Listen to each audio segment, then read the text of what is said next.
I do have a red light.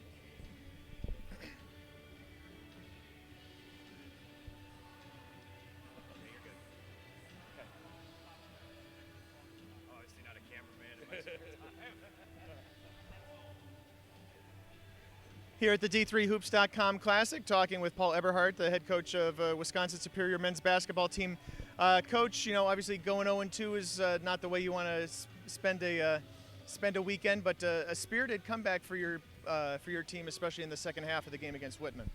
Yeah, obviously you didn't come out here planning to go 0-2, but I thought for us it's a big contrast in styles of play. Our league is pretty much all motion stuff. It's all half court based. It's physical, and you come out here and you got exposed a little bit by some different style of play, the press, the zone.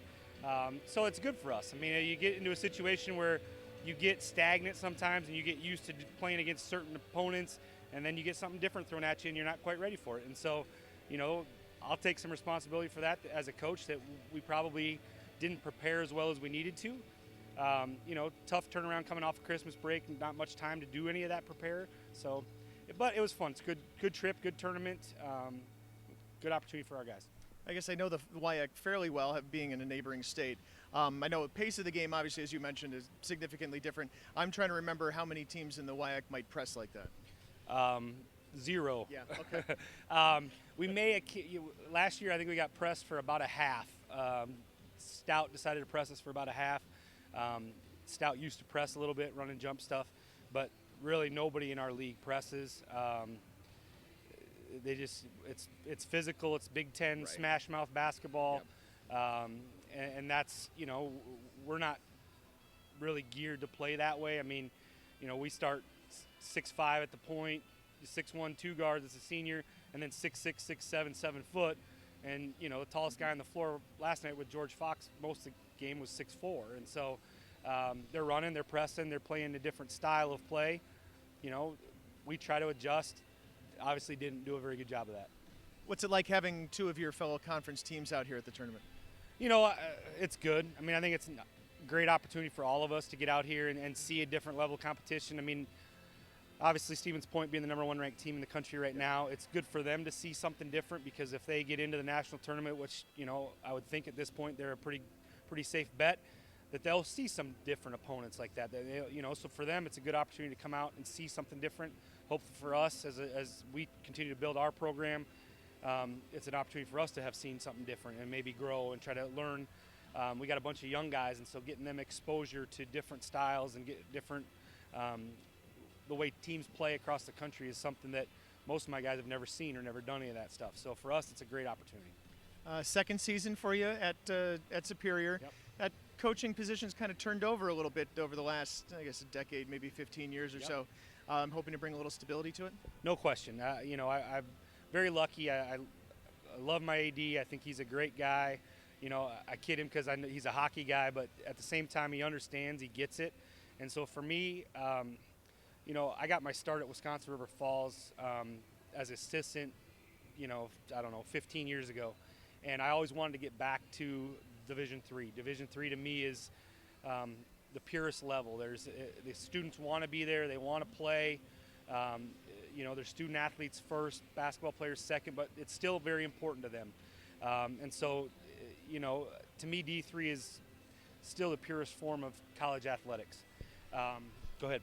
I was just going to ask, what do you think the biggest challenge is for you trying to bring some basketball knowledge and some basketball success to a hockey town?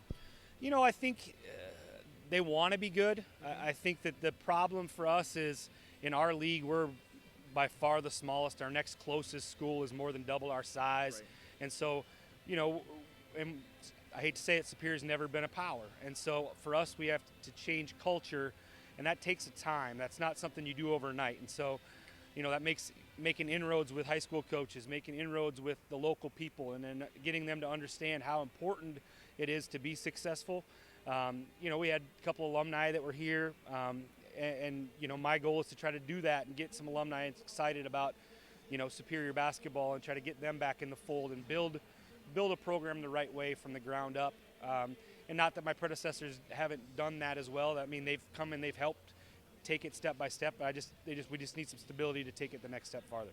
Your roster looks like a fairly typical WIAC roster, especially for someone in the western half of the state. Obviously, a ton of Wisconsin kids, a couple of Minnesota kids. But you were a junior college coach in Arizona, and I see you got at least somebody to follow you. It looks like. Do you feel like you have the opportunity to recruit a little further afield? Yeah, I think we will. I still have lots and lots of connections in Arizona. I spent 12 years out there, and so know a ton of high school coaches. To get an Arizona kid to come into Superior, Wisconsin, it's got to be the right fit.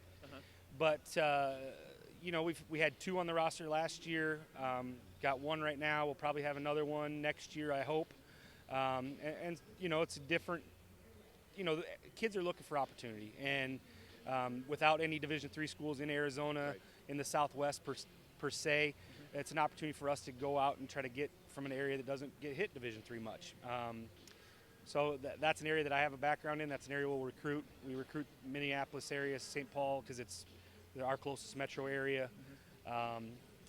But for us, a couple of our best freshmen are small-town northern Wisconsin kids, and we've got to make sure that those small-town northern Wisconsin kids stay home. And that's, for us to continue to build, that's what we got to make sure we do that.